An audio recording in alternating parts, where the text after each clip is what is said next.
اهلا حبابي. اليوم جبت لكم وصفه كيعشقوها الكبار والصغار، لاطه ولا صينيه البطاطا بالدجاج. وصفه مغربيه بنكهه شرقيه وسهله في التحضير. البطاطا او البطاطس كتدوب في الفم والدجاج كيشهي. خلوكم معايا خطوه بخطوه وغادي نشارك معاكم اسرار باش تجي صينيه البطاطس ديالكم ديما ناجحه ولذيذه. وما تنساوش تبارطاجيو الفيديو، تشتركوا في القناة وتفعلوا الجرس باش يوصلكم ديما الجديد. ويلا بينا نبداو على بركة الله. في التتبيله ديال الدجاج غادي ناخدو وحده ديال دانون الصوص. عندنا هنايا 2 مطيشات صغار، 2 صوص ديال الثومه والقزبر ومعدنوس.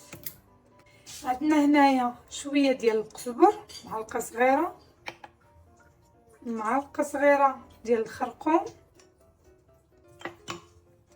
معلقه صغيره زعر،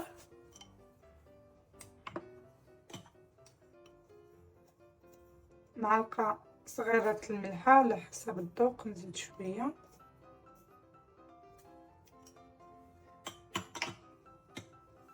وهنا معلقه صغيره ديال السكينجبير، وهنا معلقه صغيره ديال التوابل ديال الدجاج، وهنا عندنا معلقه صغيره عامره ديال لاموطاد. وهنا غادي نديرو واحد 4 كاس ديال الزيت، وهنا غادي نديرو عصره ديال الليمون، ونضربو هاد التوابل ديالنا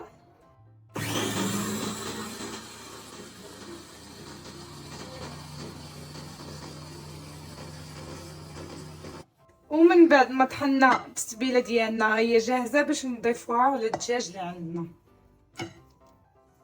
هنا من بعد ما ضفنا التتبيله على الدجاج غنحاولوا نلبسوا هذاك الدجاج مزيان في التتبيله ونخليوه معنا واحد مده 3 سوايع في التتبيله.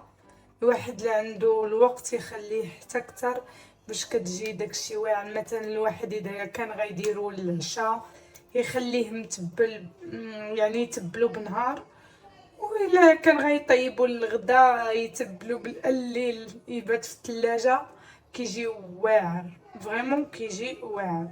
ها هو الدجاج ديالنا من بعد ما برك في التتبيله 3 سوايع غادي ناخدو وغادي نشوحو هنايا في هاد الزبده هادي. ياخد ليا غير واحد الصدمه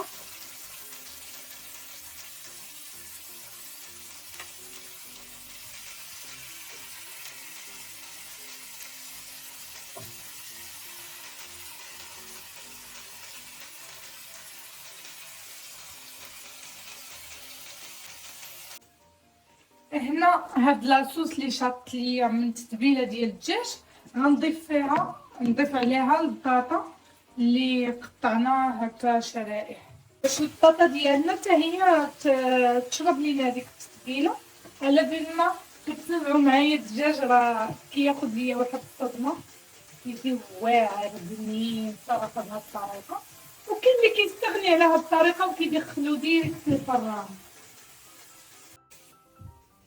هنا من بعد ما الدجاج ديالنا خدا واحد الصدمه غادي نديرو هنايا هكا طبق في نفس اللاطه اللي كنا دايرين فيها الدجاج. غنشدو هاد البصله هادي وتا هي غادي نشوحوها شويه غير تبدا تدبل لينا، ماشي طيب لينا، غير باش فاش يدخل الفران داكشي ما كيجي واعر صراحه، احسن ما انك دخلوا الفران في الوهله الاولى.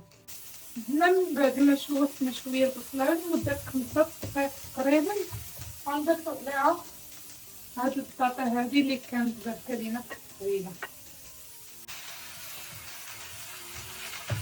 هنا من بعد ما ضفنا البطاطا نقلبوها هكايا. هنا من بعد ما البطاطا تاهي خدات لينا واحد التشويحه غادي صافي نديرو الدجاج نستفوه هكايا من الفوق. هنا عندنا 2 مطيشات ضربتهم في الخلاط لانه حنا هاد الاكله هادي غناكلوها بالرز، كنبغيو الصوص يكون شويه زياده.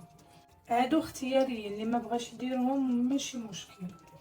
وكيعطيو حتى الدجاج واحد التحميره، كيزيد يتحمر، كيجي داكشي زوين. ودابا غادي نغطي هاد الدجاج ديالي بورق زبده،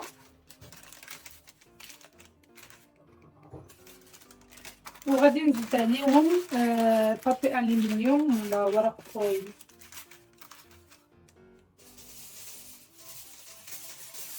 وندخلوها للفران اوريدي مسخن على 200 درجه. هنعمل رز بالشعرية في حلة على النار. نحط 3 معالق من الزيت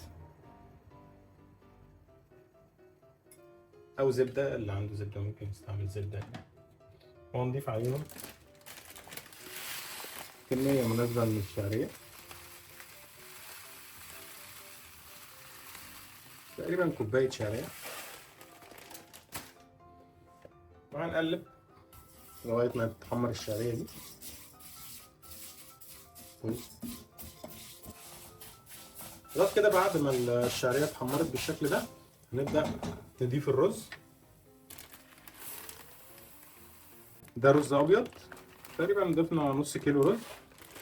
رز يعني هو نضيف، فاحنا بنضيفه على طول بدون غسل يعني. ونقلب الشعرية مع الرز شوية، ونضيف ليهم بس الملح، ونقلبهم مع الملح بتاعهم، وبعد كده نضيف المية.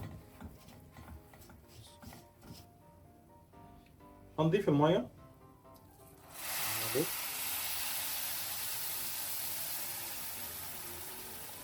كمية مناسبة من المية لغاية لما تغطي بس وش الرز كده بس، وبعد كده هنغطي عليه ونسيبه لحد ما يغلي.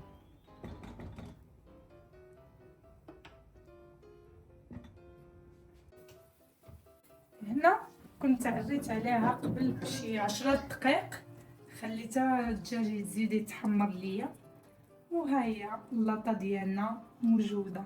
هنا الرز بتاعنا ما شاء الله استوى وبقى مفرفر وزي الفل. يلا بينا نغرف ونشوف. وها هي الصينيه ديالنا ديال الدجاج بالبطاطا والبصله، كتجي فريمون واعره. ايوا بصحه والراحه.